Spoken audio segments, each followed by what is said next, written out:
우리에게 주시는 하나님의 말씀은 누가복음 1장 67절에서 73절까지 말씀입니다. 누가복음 1장 67절에서 73절까지 말씀 우리 한 목소리로 같이 읽겠습니다. 같이 읽습니다. 그 부친 사가랴가 성령의 충만함을 받아 예언하여 이르되 찬송하리로다. 주 이스라엘의 하나님이여 그 백성을 돌보사 속량하시며 우리를 위하여 구원의 뿔을 그 종 다윗의 집에 일으키셨으니 이것은 주께서 예로부터 거룩한 선지자의 입으로 말씀하신 바와 같이 우리 원수에게서와 우리를 미워하는 모든 자의 손에서 구원하시는 일이라. 우리 조상의 긍휼히 여기시며 그 거룩한 언약을 기억하셨으니 곧 우리 조상 아브라함에게 하신 맹세라. 아멘. 오늘 선한 목자 되신 우리 목자 되시는 예수님에 대한 찬양을 주로 이렇게 했는데, 찬양하다가 그런 생각이 들어요. 하나님이 우리에게 쉼이 있는 곳으로 인도하시고 또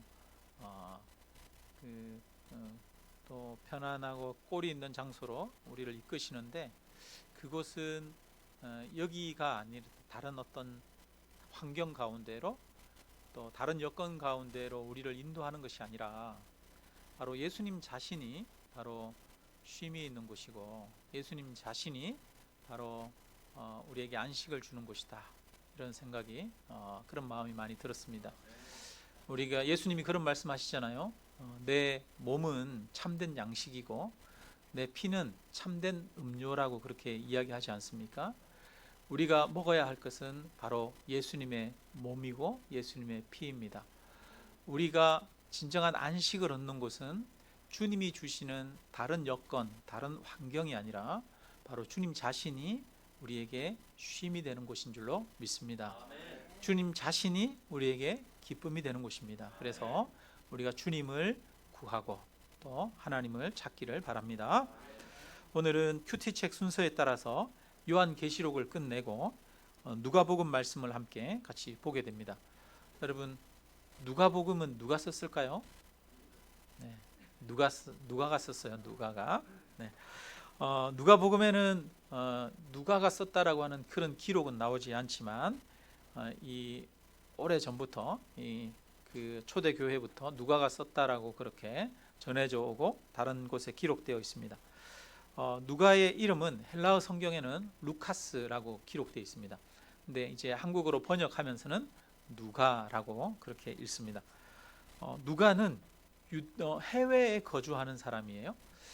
그러니까 유대 땅에 거주하는 사람이 아니라 헬라 지역에 거주하는 유대인이었거나 아니면 이방인이었던 것으로 보입니다. 이 말은 누가가 예수님을 직접 만난 적이 있다 없다? 없다는 이야기예요. 누가는 예수님의 제자도 아니고 예수님을 직접 본 적이 없습니다. 그러면 누가는 어디에 어떻게 예수님을 만났을까? 다른 사람을 통해서 전도를 받아서 예수님을 믿게 되었던 것이죠. 골로새서에 보면 이런 내용이 나와요. 바울이 이제 골로새 교회에 편지하면서 의사 누가도 나와 함께 문안한다, 이런 내용이 나옵니다. 그러니까 이 누가는 바울과 함께 복음을 전하는 그런 사역을 감당했던 그런 사람으로 보입니다. 바울은 참 많은 사람들을 만났어요. 바울은 제자들을 만나기도 했고 또 예수님의 1차 목격자 되는 사람들도 만나기도 했고 또 바울은 부활하신 예수님을 직접 만나는 신비한 경험을 하기도 했는데요. 그러면서 이 누가가 바울 곁에 있으면서 많은 사람들로부터 이 예수님에 대한 이야기를 많이 들었던 것 같아요. 목격자들을 만나기도 했던 것 같습니다. 누가가 예수님의 제자가 아니라고 해서 누가가 기록한 이 누가복음이 가치가 떨어지는 건 아니에요. 믿을 수 없는 건 아닙니다. 왜냐하면 우리는 일제강점기 때 일본 군인들이 한국의 여인들을 끌고 가서 성노예로 그렇게 이용했습니다. 우리는 그 사실을 잘 알고 있어요. 그것이 사실이라는 것을 우리는 압니다. 어떻게 알아요? 우리가 직접 눈으로 보지 않았지만 그 당사자들을 통해서, 그들의 이야기를 통해서 우리는 알게 되는 것이죠. 마찬가지예요. 이 당시에 누가가 살던 시대에는 예수님을 만났던 사람들이 실제로 많이 있었습니다. 제자들도 있었습니다. 베드로도 있었고 많은 사람들이 있었어요. 그래서 그들의 이야기를 직접 들음으로써 예수님에 대한 이야기를 알 수 있었습니다. 그래서 누가는 그런 취재를 해서 사람들의 이야기를 듣고 예수님을 만난 경험들을 잘 종합해서 그렇게 해서 누가복음을 썼습니다. 누가의 직업은 의사예요. 의사 누가다, 이렇게 골로새서에 기록되어 있어요. 여러분, 의사가 보통 사람들보다 좀 더 꼼꼼할까요? 안 꼼꼼할까요? 성격에 따라 좀 다르겠지만 아무래도 이 의사는 사람들의 몸을 잘, 증상이나 이런 것들을 살피잖아요, 그죠? 꼼꼼하게 잘 살펴야 되고, 또 어떤 현상이 있는지 이런 것들을 충분하게 잘 듣고 해야 하는 그런 직업이죠.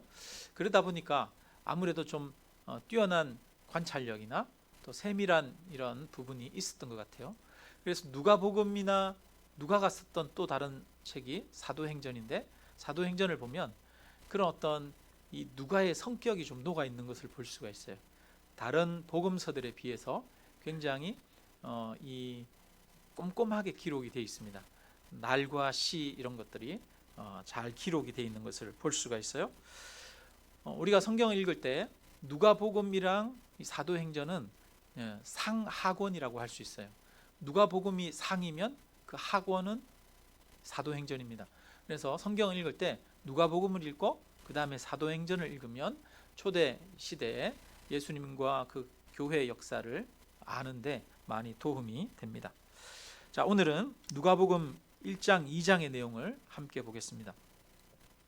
제가 우리 큐티집에 따라서 이 말씀을 전하다 보니까 우리가 일주일 동안 이렇게 큐티하고 나서 주일날 말씀 전하는 주일 본문이 있는데, 그 본문은 굉장히 짧아요. 그런데 그 본문만을 가지고 설교하려고 하다 보니까 우리 성도님들은 주중에 누가복음 그 앞부분을 큐티를 안 했기 때문에 제가 이 성도님들의 입장에서는 이 본문이 막 이렇게 좀 뛰어넘는 듯한 이런 느낌이 좀 들 것 같아요.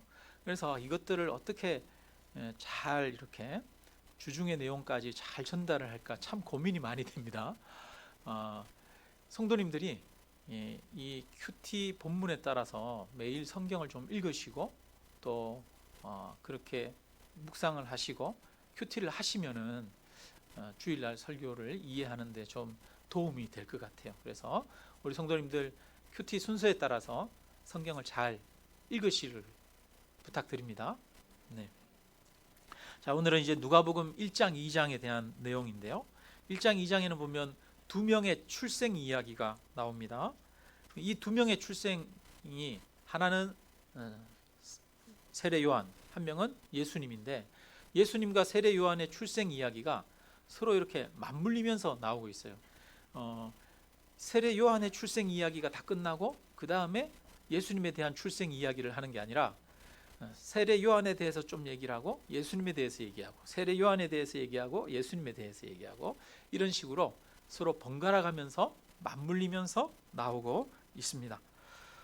둘 다 특별한 출생 과정을 가지고 있어요. 요한과 예수님은 천사 가브리엘이 와서 그 잉태 소식을 알려줍니다. 근데 요한의 경우는 그 아버지 되는 사가랴가 천사를 만났고, 또 예수님의 경우는 그 어머니 마리아가 천사를 만났습니다.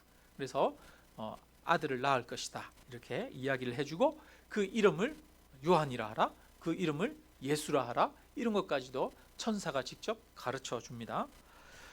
요한과 예수님은 둘 다 인간적으로 불가능한 출생이었어요. 왜냐하면 요한은 그 어머니 엘리사벳이 나이가 너무 많았어요. 그래서 아이를 가질 수 없는 그런 나이였던 것 같습니다. 그래서 불가능한 출산이었고, 예수님은 왜 불가능한 출산이었어요? 마리아가 남자를 만나지 못했어요. 남자를 알지 못하는 여인이에요. 그래서 불가능한 출산입니다. 그런데 성령의 역사를 통해서 이 출산이 이루어지게 되었습니다.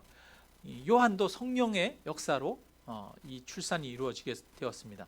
근데 이제 요한의 경우는 직접 성령이 잉태된 것이 아니죠. 요한의 경우는 이제 그 아버지 사가랴와 어머니 엘리사벳의 동침을 통해서 하나님이 그 가운데 은혜를 베푸셔서 이 요한을 태어나게 하셨고, 예수님의 경우는 성령께서 직접 잉태케 하셨습니다. 그래서 불가능한 출산이 이루어졌습니다. 요한은 이 임신을 하고 나서 축하 방문을 받아요. 누구로부터? 마리아로부터 축하 방문을 받습니다. 예수님도 출생하고 나서 축하 방문을 받아요. 목자들을 통해서 축하 방문을 받습니다. 요한은 태어나고 나서 그 아버지 사가랴가 성령에 감동되어서 이 요한의 앞날에 대해서 예언을 합니다. 그가 주의 길을 준비하는 자가 될 것을 예언합니다. 근데 예수님도 마찬가지로 태어나고 나서 예수님이 성전에 갔을 때 시므온과 안나라고 하는 사람이 예수님의 앞날에 대해서 예언을 합니다. 그래서 이 누가복음 1, 2장에 보면 세례 요한과 예수님의 출생이 아주 특별한 출생이었다라고 하는 것을 이야기를 하고 있습니다. 세례 요한도 특별한 출생이었고 누가복음에서 출생이었지만 누가복음에서는 예수님의 출생을 더 특별한 출생으로 이야기하고 있습니다. 요한은 예수님의 앞길을 준비하는 사람이고 예수님은 그 길의 주인으로 당사자로 오셨다는 것을 이야기합니다. 예수님은 하나님이 직접 인간으로 이 땅에 오신 분이라는 것을 보여주고 있습니다. 그런데 우리가 이 누가복음 1, 2장을 읽으면서 예수님과 요한 못지않게 주목해야 할 것이 있습니다. 우리가 그냥 표면적으로 읽다 보면 뭐에 집중하느냐? 요한에 대해서, 예수님에 대해서 집중하면서 이것을 읽게 되거든요. 근데 또 우리가 그 이면의 것을 봐야 될 게 있어요. 그게 뭐냐? 바로 이러한 출생이 왜 일어나게 되었는지, 그리고 어떤 과정을 통해서 일어나게 되었는지, 누구에 의해서 일어나게 되었는지, 이런 것들을 우리는 생각해 보아야 합니다. 이 누가는 요한복음 1, 2장을 기록하면서 이 세례 요한의 탄생과 예수님의 탄생이 이전에 구약에 예언되었던 것들이 성취된 것이다 라고 하는 내용들을 사실은 곳곳에 기록하고 있습니다. 그래서 그런 것들을 잘 보면서 이해할 때 우리가 더 은혜가 되고 감동이 됩니다. 여러분 70절을 우리 한번 읽어봅시다. 70절, 이 구절은 사가랴가 요한이 태어나고 나서 성령의 감동으로 예언한 내용인데요. 같이 읽습니다. 시작. 이것은 주께서 예로부터 거룩한 선지자의 입으로 말씀하신 바와 같이. 자, 이 일은 언제부터? 예로부터, 옛날부터 누구들에게 말씀하신 거예요? 선지자들에게 말씀하셨던 것이다. 옛날에 이미 예언한 그것들이 이루어진 것이다 라고 하는 것입니다. 여러분, 예수님은 갑자기 뜬금없이 그냥 툭 태어난 게 아니에요. 요한도 갑자기 뜬금없이 태어난 게 아니에요. 준비되고 예언되었다가 태어나신 분입니다. 72절 73절 같이 한번 읽어보겠습니다. 우리 조상을 긍휼히 여기시며 그 거룩한 언약을 기억하셨으니 곧 우리 조상 아브라함에게 하신 맹세라. 여기까지 말씀입니다. 예수님이 태어나신 것은 하나님이 직접 맹세하신 무엇에 따라서? 언약, 그죠? 예수님이 언약을 기억하셨다는 거예요. 하나님이 우리에게 약속하셨다는 겁니다. 그 약속에 따라서 예수님이 태어났다는 것입니다. 여러분, 이 말씀이 여러분에게는 놀랍게 여겨집니까? 아니면 그냥 덤덤하게 그렇게 받아들여집니까? 사실은 이거는 굉장히 생각해보면 생각해볼수록 신비하고도 놀라운 이야기입니다. 신비하고도 놀라운 이야기예요. 제가 예전에 이 교육전도사로 사역하면서 두 번째 경험했던 교회가 있어요. 거기서 2년 동안 이제 주일학교 어린이부를 이렇게 담당했었는데, 그 교회에 이제 좀 젊은 목사님이었어요. 젊은 담임 목사님이었는데 그 목사님이 이렇게 보니까 항상 동전을 모아요. 사무실에도 동전통이 있고 차에도 동전통이 있고 동전을 꼬박꼬박 모으는데 이 동전을 모을 때마다 굉장히 즐거워하는 표정이에요. 그래서 제가 신기했어요. 목사님, 동전 모으는 게 그렇게 즐거우세요? 이렇게 물어봤어요. 그랬더니 즐겁대요. 왜? 이 동전은 꼭 이렇게 모아가지고 쓰는 곳이 있기 때문에. 그래서 이 동전 쓸 거를 생각하면 기쁘고 즐겁고, 그래서 꼭 열심히 모은다고 그렇게 말씀을 했습니다. 어디에 쓰는지 물어봤어요. 여러분, 어디에 쓸까요? 이 목사님이? 우리는 생각하죠. 그래서 저는 생각했죠. 어디 구제하는 데 쓰나? 뭐 이렇게 생각을 했어요. 근데 가만히 보니까, 얘기를 들어보니까 그 돈을 모아가지고 사모님 생일 때 생일 선물을 산대요. 여러분, 좀 실망스러워요? 네. 동전 모아봐야 얼마나 모인다고 그거 가지고 생일 선물 산다고 그럴까? 뭐 이런 생각할 수도 있는데, 이 목사님이 전도사, 강도사, 부목사 이렇게 생활했잖아요. 옛날에 사실 전도사님, 목사님, 부목사님들, 강도사님들 사례가 굉장히 박했어요. 사실 먹고 살기 정말 힘들었어요. 입에 풀칠하기 힘들었어요, 진짜. 그러다 보니까 이렇게 사모님 생일이 돼도 생일 선물 사줄 돈이 없을 때가 많잖아요, 그죠? 뭔가 좀 그래도 괜찮은 거 사주고 싶은데 사줄 수가 없잖아요. 그러니까 그렇게 어렵던 시절부터 사모님한테 생일인데 내가 생일이면 그래도 조금 괜찮은 선물이라도 하나 사줘야 될 텐데, 이 마음 때문에 동전을 모은 거예요. 1년 내에 동전이 생길 때마다 모으고 모아서 그걸 가지고 1년에 한 번씩 아주 거룩한 행사를 하는 거죠. 그래서 생일 선물을 탁 사가지고 아내한테 선물했다는 거예요. 여러분, 감동이 됩니까? 안 됩니까? 감동이 좀 되죠. 네. 아마 그 생일 선물이 아주 값비싼 것은 아니었겠지만 사모님에게는 너무도 고맙고 감동이 되는 그런 선물이었을 겁니다. 그 이유가 뭡니까? 그 이유가 돈이 많아가지고 넉넉해서 돈이 필요할 때 갑자기 지갑에서 돈 탁 꺼내가지고 이걸로 생일 선물 사! 이러면서 탁 주는 그런 게 아니라 아내를 사랑하는 마음에 오랫동안 없는 중에도 준비해서 한 선물이기 때문에 그 과정 자체에 이미 아내를 사랑하는 그 모든 마음들이 녹아 있기 때문에 그 선물이 아주 귀한 것이죠. 그런데 여러분, 우리 하나님이 우리를 구원하시기 위해서 이렇게 하셨다는 거예요. 하나님의 구원은 한순간에 갑작스럽게 이루어진 것이 아닙니다. 하나님의 구원은 오래전부터 계획되고 준비되고 하나하나 실행되어지고 모아져서 그것이 예수님 때에 실행되어지고 성취되어진 것입니다. 예수님은 어느 날 갑자기 아무 예고 없이 신비한 방법으로 이 땅에 오신 것이 아닙니다. 예수님은 태어나기 수천 년 전부터 오랜 시간 동안 이스라엘에 어떤 특별한 일이 있을 때마다 사건들을 통해서, 사람들을 통해서 예언되어 졌습니다. 여러 선지자들의 입을 통해서 예수님에 대해서 말씀하시고 그 말씀하신 것이 이루어진 것입니다. 여러분, 얼마나 오랜 기간입니까? 10년? 100년? 1000년? 2000년? 여러분, 수천 년 동안 예수님은 준비되어지고 또 하나하나 예언되어져서 성취된 분이에요. 하나님의 사랑이 얼마나 깁니까, 여러분? 창세기에 보면 아담과 하와가 범죄했을 때 하나님이 말씀하셔요. 뱀이 여자의 후손의 발꿈치를 물고 여자의 후손은 뱀의 머리를 상하게 할 것이다. 이것이 바로 예수님을 나타내는 겁니다.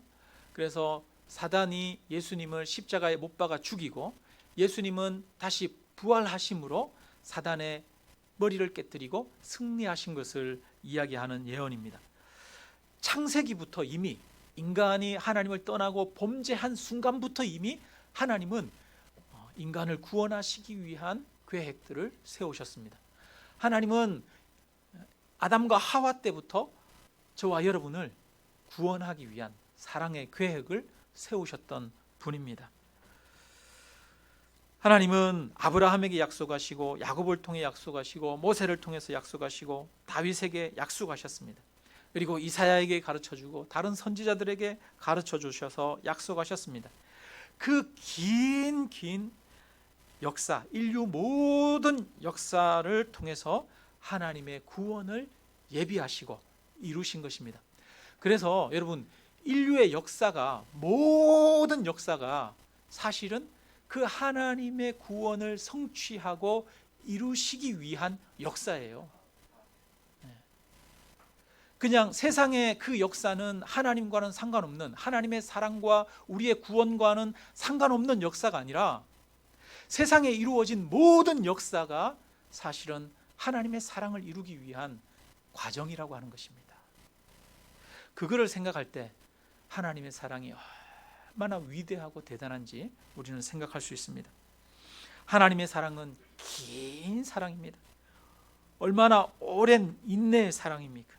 뿐만 아니라 그 긴 기간 동안 변함없는 신실한 사랑입니다.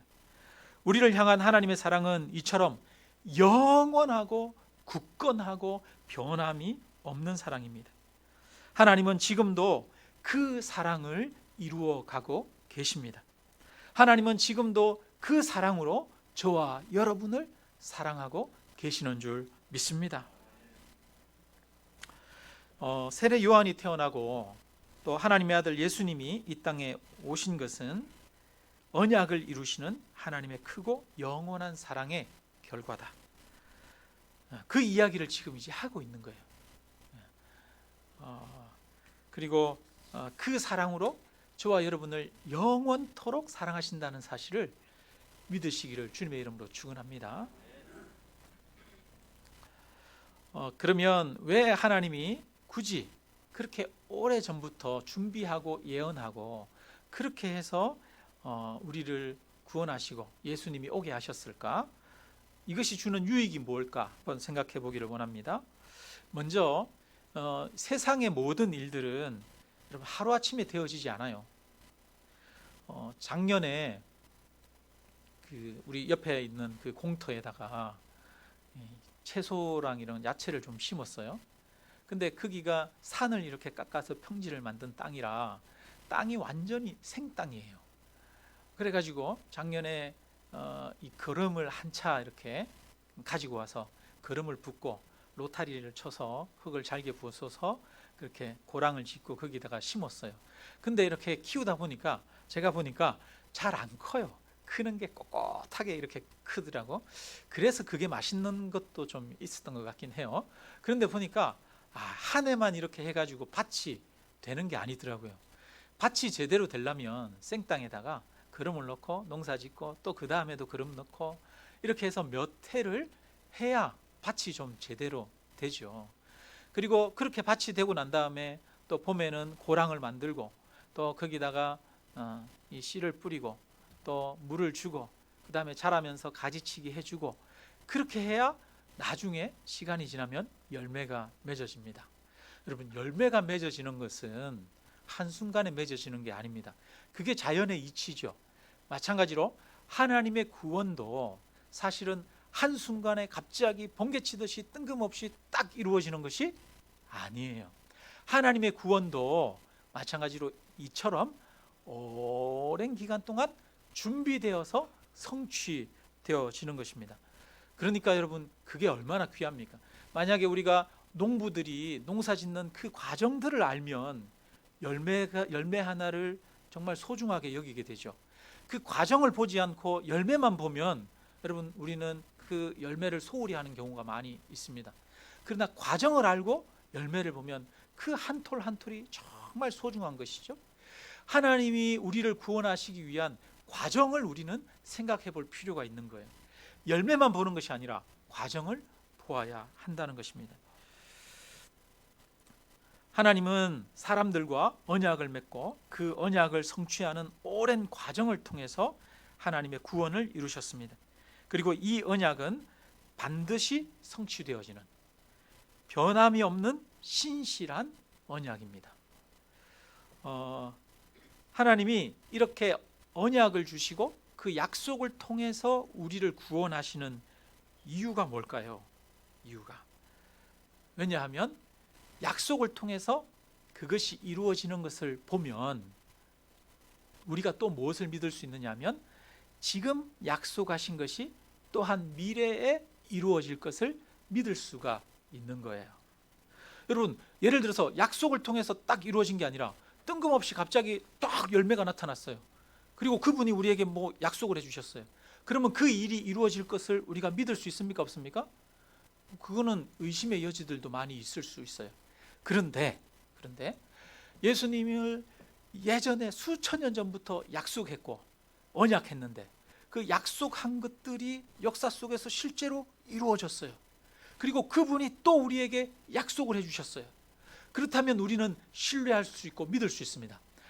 예수님이 하신 그 약속, 예수님을 통해서 하나님이 하신 그 약속이 반드시 우리에게 이루어질 것을 우리는 믿을 수 있습니다. 그래서 성경에서 가르쳐 주는 것은 하나님은 약속의 하나님이시라는 거예요. 하나님은 이것을 다른 말로 언약의 하나님이십니다. 여러분, 하나님은 우리에게 약속하신 것을 이루시는 하나님이에요. 이것을 믿으시기를 주님의 이름으로 축원합니다. 성경은 여러분 우리가 참 믿을 수 있는 책입니다. 성경은 세상에 있는 다른 모든 책과는 좀 달라요. 특별한 책이에요. 특별한 책. 정말 성경에 대해서 좀 공부를 하면, 성경의 내용이 말고 성경이 형성된 과정이나 이런 것들에 대해서 좀 공부를 해보면, 야, 성경이 대단한 책이구나, 성경이 이 세상에서 유일무이한 책이구나 라고 하는 사실을 알 수가 있습니다. 세상에 여러 경전들이 있는데, 세상의 여러 경전들, 예를 들어서 코란도 있고 불경도 있죠. 여러분, 코란과 불경에는 역사가 있을까요, 없을까요? 역사가 없어요. 역사가. 코란은 마호메트가 한 말들을 기록한 책입니다. 불경은 뭡니까? 석가모니의 말과 언행을 기록한 책이에요. 그것은 긴 역사가 아닙니다. 한 시대, 한 사람이 했던 것들을 기록한 거예요. 그래서 코란을 읽어보면 정말 재미가 있을까요, 없을까요? 재미가 없어요. 우리 교회 허민경 성도님 어머님이 신앙생활을 하신 지 몇 년 안 됐어요. 이제 한 2년 됐나? 연세가 80이 돼가지고 넘어서 교회를 다니기 시작했어요. 그전에는 절을 다니시고 그러셨대요. 80이 넘어서 교회를 다니는데, 지난번에 한번 그 집에 이제 어머니 댁에 신방을 한번 갔는데, 어머님 그 집에 갔더니 성경책이 다 펼쳐져 있어요. 어머님이 성경책을 이렇게 읽으시는데 성경책이 너무너무 재미있대요. 재미있대요. 80이 넘은 어르신이 성경책이 재미있대요. 여러분, 성경책이 왜 재미있어요? 성경에는 이야기가 있잖아요. 이야기가, 스토리가 있잖아요. 역사가 있잖아요. 그러니까 그걸 찬찬히 읽다 보니까, 어떤 데는 뭐 제사 얘기 이런 건 내 얘기 나오면 좀 어렵긴 하지만 찬찬히 읽다 보니까 재미있는 곳은 너무 재미있는 거예요, 어머니가. 왜? 성경은 역사가 있기 때문에. 근데 저는 코란을 읽다가 코란 3분의 1만 읽고 그냥 접어버렸어요. 왜? 재미가 없어서. 코란에는 여러분 이야기가 없어요. 그냥 우리가 읽는 잠언 같은 내용이에요. 경구처럼 된 어떤 한 사람이 말한 것을 기록한 거예요. 율법과 같은 것을 기록한 거예요. 근데 그게 계속 반복돼. 앞에 나왔다가 또 나오고 또 나오고 또 나오고. 그러니까 이게 읽는 게 얼마나 지겨워요. 진짜 지겨워요. 그래서 읽다가 탁 덮어버렸어요. 무슨 얘기를 하느냐? 성경은 역사가 있다.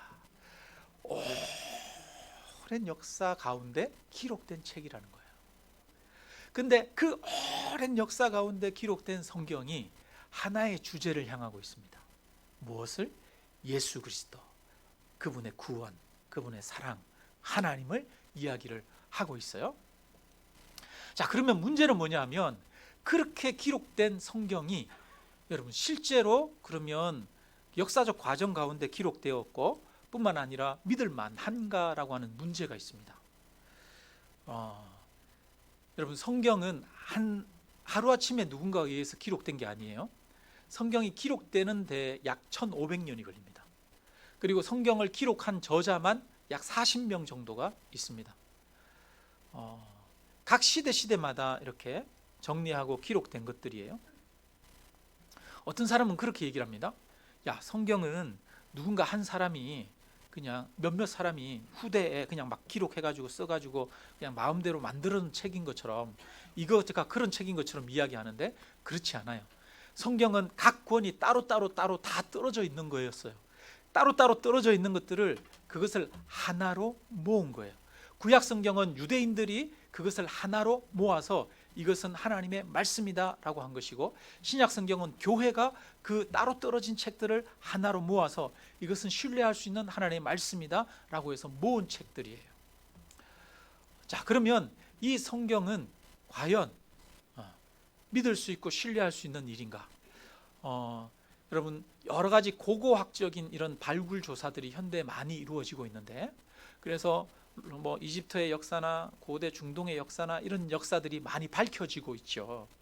그런 고고학적인 증거와 성경에 나오는 이야기들이 여러분 전혀 상관없게 이렇게 기록되어 있습니까? 아니면 고고학적 증거가 성경에 나오는 얘기들을 증명해주고 부합하도록 그렇게 되어 있습니까? 고고학적 증거들은 바로 성경을 증명해주고 있습니다.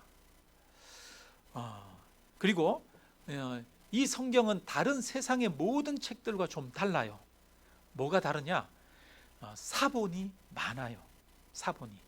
다른 옛날에 고대의 책들 중에 뭐 로마 시대 때 책들이 있었을 거 아니에요? 뭐 그런 뭐 AD 뭐 2세기 3세기 책들이 있었을 거 아닙니까? 근데 그런 책들은 사본이 많이 없어요. 사본이 뭐 몇 권밖에 없거나 아니면 한 권밖에 없는 거나 이런 것들이 많아요. 그런데 이 성경은 사본이 수천 개예요. 수백 개, 수천 개예요.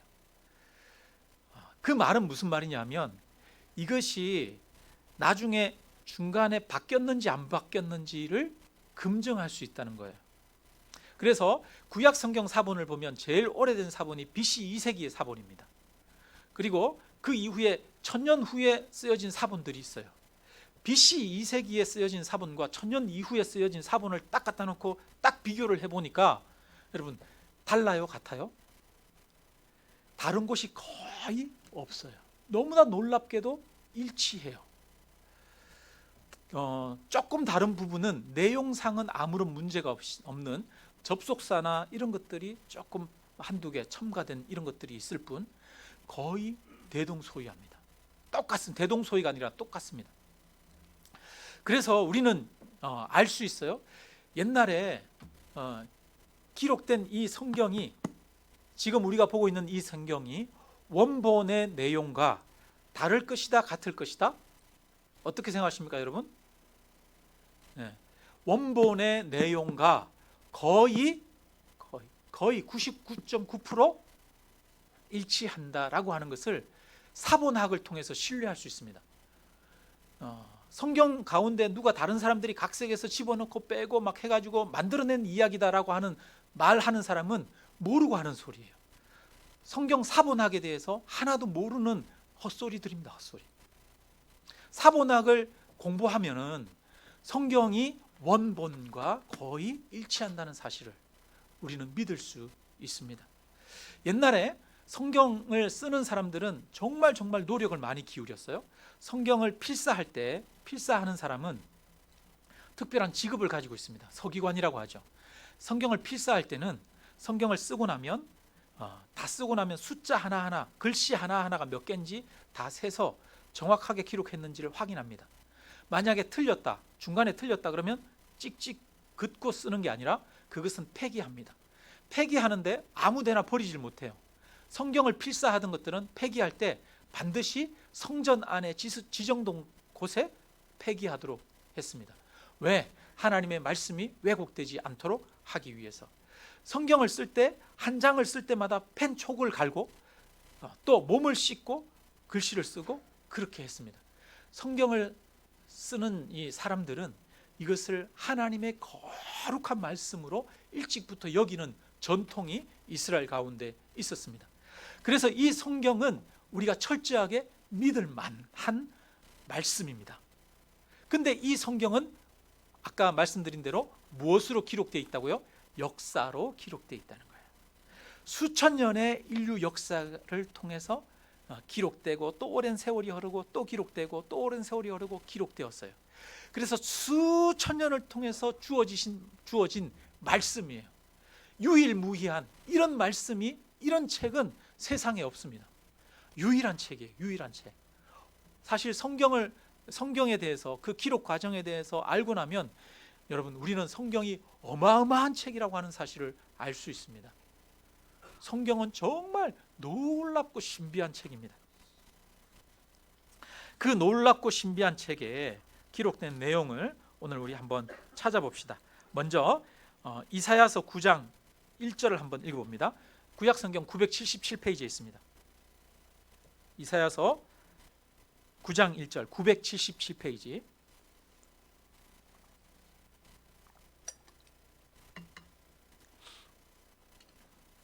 네, 977페이지 함께 한 목소리로 읽습니다. 1절입니다.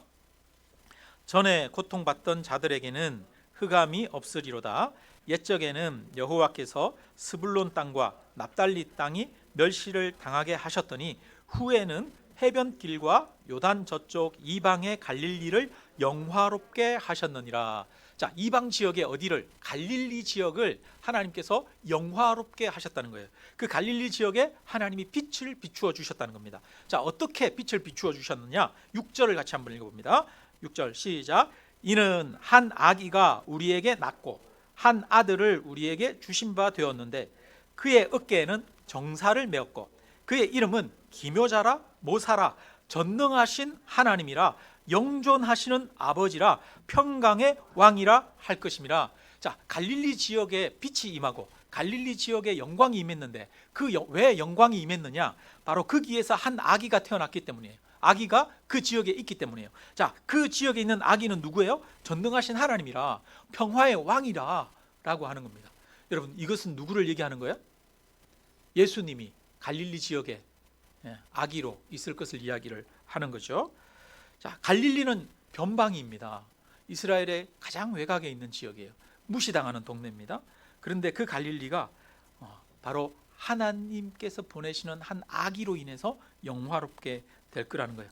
자, 이 이사야서는 언제 쓰여졌느냐? 기원전 680년에서 약 700년 사이에 쓰여진 것으로 보입니다. 자, 그리고 다음 구절을 한번 찾아봅니다. 미가서 5장 2절입니다. 구약성경 1295페이지에 있습니다. 1295페이지.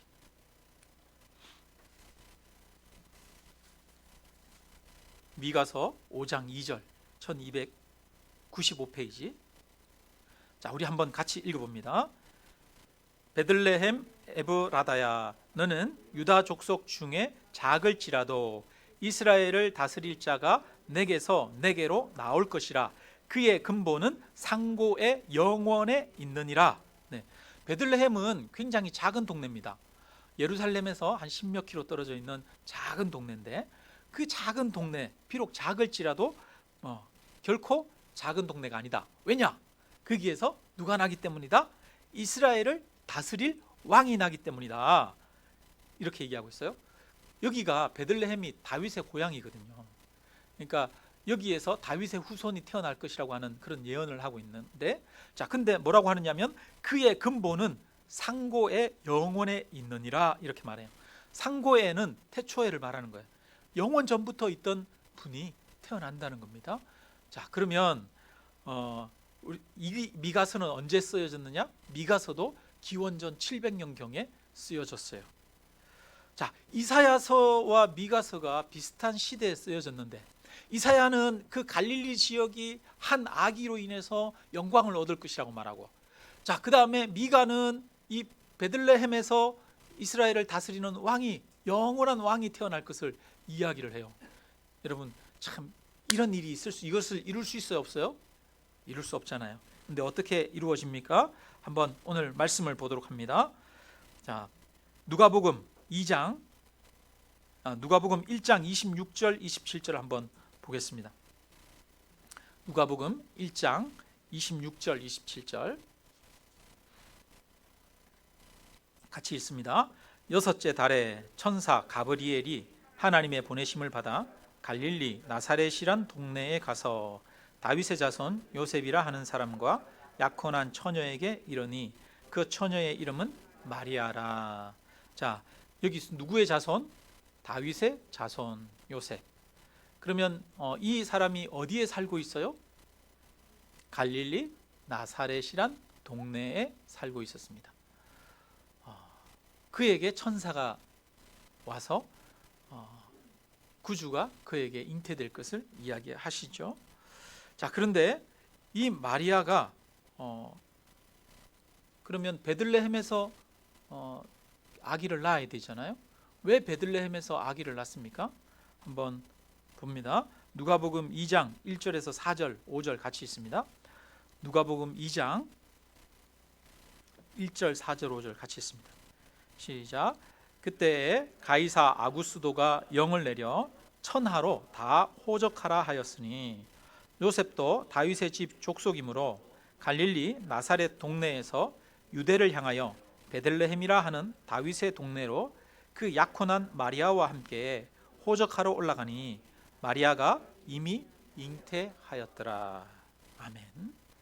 여러분, 예수님의 어머니 이 아버지 요셉과 어머니 마리아가 갈릴리 지역에 살고 있었는데 그 갈릴리 지역에서 예수님을 잉태해서 거기서 10달이 가까워졌는데 베들레헴이라고 하는 곳에 가서 거기서 출산합니다.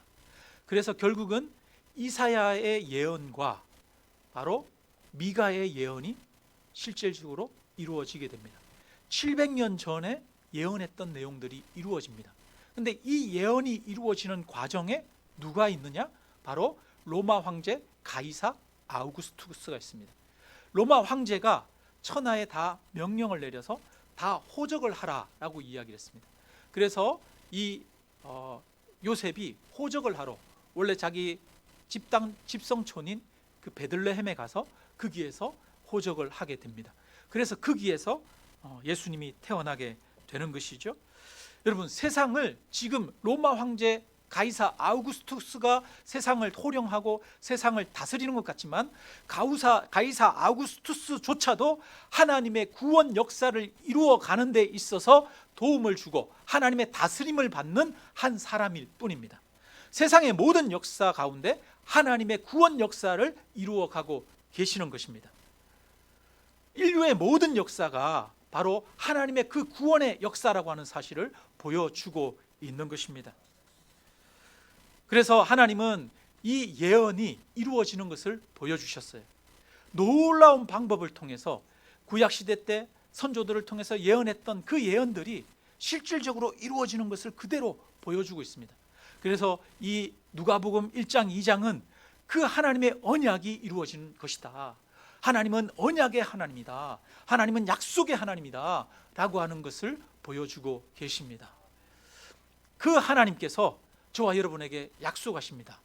예수 그리스도를, 하나님의 아들 예수 그리스도를 구주로 믿는 자들에게는 영생을 선물로 주실 것을 약속하셨습니다. 여러분, 우리는 구원을 얻을 것입니다. 구원을 얻은 자가 되었습니다. 우리는 어떻게 그것을 알 수 있습니까? 왜냐? 하나님은 약속을 이루시는 분이시기 때문입니다. 신실하신 분이시기 때문입니다. 그것을 믿으시기를 주님의 이름으로 축원합니다. 하나님은 지금도 저와 여러분 가운데 함께하고 계십니다. 우리 인생 가운데 함께하고 계십니다. 어떻게 할 수 있습니까? 예수님이 마지막 승천하실 때 내가 세상 끝날까지 너희와 함께 있으리라 약속하셨기 때문입니다. 약속 때문에 우리는 하나님이 함께 하심을 믿는 것입니다. 그래서 우리는 이 하나님의 약속을 바라보는 자가 되어야 합니다. 여러분, 성경이 얼마나 놀라운 책인지 여러분 그것을 알고 볼 때에 우리에게 그 약속을 바라보고 그 약속 가운데 확신 가운데 거할 수 있게 되어지기를 주님의 이름으로 축원합니다. 우리 함께 찬양 드리겠습니다.